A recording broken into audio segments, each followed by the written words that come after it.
ኧረ በስመ አብ! ምን አይነት ድል ነው! ምን አይነት ማሸነፍ ነው! ቤተሰቦች ማታ ጌሙን አይታችኋል ብዬ አስባለሁ። ሩታዬ ቀጥቅጣ ያው ከዚህ ፊት ብያችኋለሁ። በዝረራ ነው የምታሸንፈው እንዳልኩኝ በዝረራ አሸንፋ በዝረራ በቃ ፌንት አስጭራ ምናምን ያስወጣችውና በጣም ደስ የሚል ጌም ነበረ። በዚህ ልክ ነው በቃ ሩታ ወዳጆች አላት የምለው በመክንያት ነው። ወዳጆች አላት የምለው በመክንያት ነው። አንዳንዴ እኮ ሰዎች ወዳጅ እሷን የሚፈልጋት ሰው ምናምን የሌለ ይመስላችኋል። ግን ማታ ብዙ ወዳጆች እንዳላት የታየበት ጌም። ዋው ቤተሰቦች በቅድሚያ ሰላም ብያችኋለሁ። እንዴት ናችሁ? ሰላም ናችሁ? ሁሉ መልካም፣ ሁሉ ሸጋ፣ ሁሉ ድንቅ። እኛ አለን፣ እግዚአብሔር ይመስገን። ዛሬ ደስ ብሎኝ ነው የመጣሁት። በማታው ቪዲዮ በጣም ነው ደስ ያለኝ። ያው ቲክታክ ላይ ካያችሁ ሩታ ቀጠቀጠች፣ በቃ ቀጠቀጠች። ወዳጆቿ በሙሉ ያላቸውን ሁሉ አጎረፉላት። እናመሰግናለን ለማለት ነው። ከጎኗ የቆማችሁ ያበረታታችኋት፣ አለንልሽ ያላችኋት ብዙ ወዳጆች ብዙ ፈላጊዎች እንዳላት ያሳያችሁ ሁላችሁም ድሏን የናፈቃችሁ እና ውር ፍር ያለ ሁላ የሚያሸንፍ መስሎት ነበረ። ያው አብርሽም ከሄርሜላ ጎን ሆኖ ምናምን ሊያበረታታት ሩታን ለማሸነፍ እየታገሉ ነበር። እኔ ያው ብያቸዋለሁ፣ በምንም አይነት መንገድና በምንም አይነት ሁኔታ ውስጥ ብትመጡ ጭራሽ ሩታን ልታሸንፋት አትችሉም። በቃ አትችሉም። በማታው ቪዲዮ እንኳን ማየት እንችላለን። እንደኔ ደስ ያለው ሩታ በማሸነፏ በጣም ደስ ያለው ሰው ኮመንት ላይ ደስታውን ይግለጽ። እውነት ብዙ ሰዎች አስደስታችሁናል። በጣም ነው ደስ ያለን። ሩታ ይበልጥ ደግሞ ደስ ብሏት ሰው እንዳላት ያወቀችበት ቪዲዮ ነው። ያው ጎን ላይ እንደምታዩት በጣም በደስታ ተሞልታ ምናምን ነገር ነውና በቃ ይሄ ነው። እኔ ሁሌም አላት ሰው ከጎኗ የሚያበረታታት ምንም አንዳንዴ እሷ ገና ናት። በጣም በብዙ ድልና በብዙ ማሸነፍ ትመጣለች። የሆነ ያወራ ሁሉ የሚያሸንፍ ይመስለዋል እኮ ስላወሩ የሚያሸንፉ መስሏቸው ነበር። በቃ የሆነ በራሳቸው በጣም ኮንፊደንስ ምናምን እንዳላቸው እያሳዩ ነበር። ቪዲዮ ላይ ካያችሁ ሊቭ እንኳን መግባት አቅቷቸው እየታገሉ ምናምን ነበረና በጣም በንግግር ብቻ የሚያሸንፉ መስሏቸው ነበር። ያም ሲስተማቸው አልተሳካላቸውም፣ አልሆነም። ሩታ በቃ ጥላቸዋለች። በጣም እነ ዳኒም እነ ሜሪም በጣም ደስ የሚል ነገር ነበር እያሳያችሁን የነበራችሁት። በጣም ነው ደስ የሚለው። የምር የሚያረካ ቪዲዮ ነው። ልብን ደስ የሚያሰኝ ቪዲዮ ነው። በዚህ ደስታ ውስጥ ነው አሁን በቃ በጣም ሴሌብሬት የምታደርግበት ጊዜ ነው። ሩታ ሄርሜላ በቃ ይሄንን ነገር እስካየሽ ድረስ ሰው ሁሉ አብርሽ ወደ ሩታ እንዲመለስ መፈለጉን እስካወቅሽ ድረስ ትተሽላት ብትወጪ ከነገሩ ብትርቂ ጥሩ ነው። ገና በሁሉም ነገር እያሸነፈች እንደምትቀጥል እርግጠኛ ስለሆንኩኝ ማለት ነው። ሩታ በሁሉም ነገር እያሸነፈቻችሁ ነው የምትቀጥለው። ከእንግዲህ ወዲህ ልትጥሏት አትሞክሩ።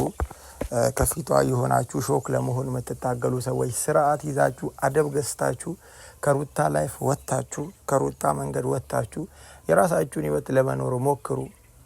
ሩታውንም እያሸነፈች ነው የምትቀጥለው እና ደስ ይል ነበረ። እንደዛ አይነት ነገር ጌሙ ላይ እና አብርሽ እንደዛ ደንግጣችሁ መውጣት አልነበረባችሁ። እና ሜሪ በጣም ደስታዋን እንትን እያለች ነበረና እነ ዳኒ ያለመጡ እየቀለዱባቸው ነበረ።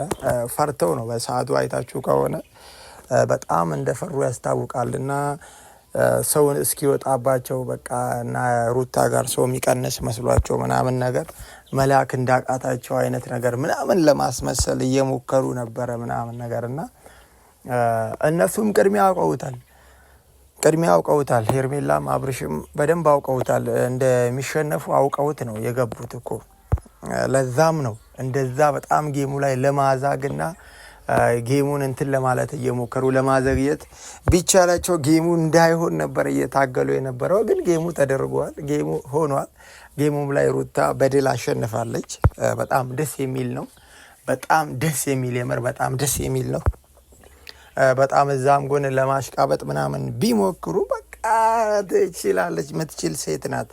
አንዳንዶች የወደቀች የጠፋች ማንም ሰው ማይደግፋት ማንም ሰው ከጎኗ ማይቆም የመሰላቸው ብዙ ሰዎች ነበሩ። ባይዞ በጣም ብዙ ሰዎች የሩታን ውድቀት የሚፈልጉ አሉ እንድትሸነፍ የፈለጉም አሉ። ትሸነፋለች ብለው እንትን እያሉ ጓግቶ እየጠበቁ የነበሩም አሉ። ግን አልተሳካም። በቃ ለጠላት አልተሳካለትም እና በቃ ደስታ ብቻ ነው እኛ ጋር ዛሬ። የሩታ ወዳጆች ሁላችሁም ደስታችሁን ኮመንት ላይ ግለጹ። የምር በዚህ ጌም ሩታ በማሸነፏ ደስ ያላችሁ ሁላችሁም ኮመንት ላይ ደስታችሁን አስቀምጡ። እኔ ይህንን ነገር ሳልናገር ማለፍ ስላልፈለጉ ነው። ሲቀጥል ደግሞ ሰፖርት እያደረጓት የነበሩትን ሰዎች ሳላመሰግን ማለፍ ስላልፈለግኩ ነው። የእነ አብርሽን ፍራቻ ደግሞ በደንብ አይተናል። በጣም ፈርተዋታል፣ ደንግጠዋሉ። በቃ እንደዚህ እያስደነገጠች ነው የምትቀጥለው ልጅቷ እና በጣም የሚገርም ነገር ነው። እና በቃ እነዚያን ሰዎች በጣም የምር አመስግኗቸው። ሩታ እንድታሸንፍ የረዷትን ያገዟትን ጎኗ ላይ የሆኑ ሰዎችን በጣም አመስግኗቸው። በጣም ደስ ትላላችሁ። በጣም ምርጥ ወዳጆች ናችሁ። በዚህ ቀን ከጎን መቆም ማለት እጅግ ደስ የሚል ነገር ነው። በቃ ጌሙን እየተከታተልን ነበር ቁጭ ብለን፣ ደስ ይል ነበረ። እዛ ፓርት ላይ ያው ፍራቻ ቢኖርም ጌሙ እንዳይሆን ትግል ቢኖርም ግን በጣም ደስ ይል ነበረ። ሩታ በጣም ደስተኛ ሆና በዓሉን በእንደዚህ አይነት ሁኔታ ማሳለፍ ማለት በጣም ደስ ይላል ወዳጆቼ፣ በጣም ደስ ይላል። በዓሉን እንደዚህ ተደስታ አሸንፋ ምናምን ነገር የእሷ የሆነውን ነገር የነጠቀውን ሰው በቃ እሷ እንደምትበልጥ ከእሷ ጎን ሰው እንዳለ ምናምን ነገር አሳይታ ማሳለፍ ማለት በጣም ደስ ይላል። ሩታ ሁለት አይነት ደስታ ነው ያሳለፈችው። አንደኛ ፋሲካን በጣም በደስታ አሳለፈች። ሁለተኛ ደግሞ ጠላቶቿን ዘርራ በዓሉን በጣም በደስታ አሳልፋለች። በእሷ ደስታ ደስ ያላችሁ ሁላችሁም ደስታችሁን አስቀምጡላት። ሩታዬ እጅግ በጣም እንወድሻለን። ከዚህም በኋላ እያሸነፍሽ ትቀጥያለሽ፣ እየሳቅሽ እየተደሰትሽ ፈታሽ ብለሽ ትቀጥያለሽ። በጣም በቃ ፋንዲሻ ሆነሽ የምትቀጥይበት ጊዜ እንደሚሆን በጣም እርግጠኛ ነኝ። በጣም ወዳችኋለሁ ቤተሰቦች። እናንተም ሀሳባችሁን አስቀምጡ ኮመንት ላይ። ሰላምና ጤናችሁ ይብዛልኝ። መልካም ቆይታ። ደግሞ ያኔ ከተገናኘ አይ ቲንክ ሳምንት ያልፈናል፣ በደንብ ሳምንት ያልፈናል። ሰው በደንብ በግልጽ መታየት የሚችል ነገር ነው። መተማመን ከፈለጋችሁ ይሄን ያህል ናት። እንግዲህ አስበው አብርሃም፣ ለኔ ምንም የምታሳምነኝ ነገር አለ ብዬ አላስብም። ሩታ ግን ማለት ነው እኛ ለፍተን ሄደን ከዛም በኋላ ነገሩ ሳይኖር አውቀሽ ቢሆን ኖሮ ማለት ነው የምሬ ነው በጣም ነው የምንጣላው። ኦኬ በጣም ነው የምንጣላው። እርግጠኛ ያልሆንሽበትን ነገር ይዘሽ መተሽ እኔን እንታትበይ ችግር የለም። እንሂድ አንተ ሞራሉ ካለ እንሂድ። በቃ አብርሃም አትካዳት። በቃ ይልታናት ከራ ምንም ነገር እንዳልተፈጠረ ለምንድን ነው? ምን ተፈጥሯል? ቆይ በደንብ እኮ ማለት ምን ተፈጥሯል? ምንም ነገር እኮ ራስን ሳታውቅ ያደረግከው ነገር የለም። ምንም ነገር እኔ ሲጀመር ራሴንም አላውቅም። ትናንትና እኮ ጨርሼልሻለሁኝ በቃ ሁሉንም ነገር። ራስን ባታውቅ በግልጽ አማርኛ ላውራት። አንተ ራስን ባታውቅ አንተ ይሁን ምን አይነት ማድረግ ባትችል እኔ ማርገዝ አቅም አይኖረኝም። ገብቶሃል? ያምሻል? አዎ አብርሃም ያልተፈጠረ ነገር በዚህ ልክ ተፈጥሯል ብላ የምታወራ አይመስለኝም። ከዛ ባለፈ ብታወራ እንኳን አንደኛ እቺ ልጅ እየማለች ነው እያወራች ያለችው። ከዛ ባለፈ ደግሞ ሐኪም ቤት ስለሷ መማል ስለሷ የሆነ ነገር እኛ የሚጠቅሰን የሚያገባንም ነገር የለም ያልኩ እኮ ነው አብርሃም። ከዚህ በላይ ምን መረጃ አለ አይደል? ሐኪም ቤት ድረስ መሄድ አይጠበቅብንም። ሄርሚ ለኔ ያልከኝ እኮ ምንም ራስን እንደማታውቅና ምንም እንዳልተፈጠረ ነው አይደል እንዴ? እየነገርኩህ ነው አይደል? ምንም ነገር የተፈጠረ ነገር የለም። አሁንም ሄደንም የሚፈጠር ነገር አይኖርም እኮ ሄርሚ። ልፋት ነው ገባሽ? በጣም ግራ እያጋቡኝ ያሉት አብርሃም በቃ ግን አውቀሽ ነው እንደዚህ ነገሮች ተረጋግጠው ያለው። ከዛ ባለፈ አይፈጠርም የምትልበት ነገር የለም። ትሰማኛለህ? አንድ ነገር ከተፈጠረ ድንገት ከተፈጠረ ልጅ የማይፈጠርበት ምንም ማማከኝ የለም። ገባህ አይደል? ሄርሚ በቃ ምንም ችግር የለውም። አምነህ ተቀበል። ግን ደግሞ አልጠበቅኩም። ታውቃለህ ፊቷን ያት እስኪ ውሸት እንደሆነ ያስታውቃል። ሩታ ውሸትሽ እንደሆነ በደንብ ያስታውቃል። እርግጠኛ ነሽ? ግን ትመያለሽ? አንተስ በምንም አይነት ነገር ልታምና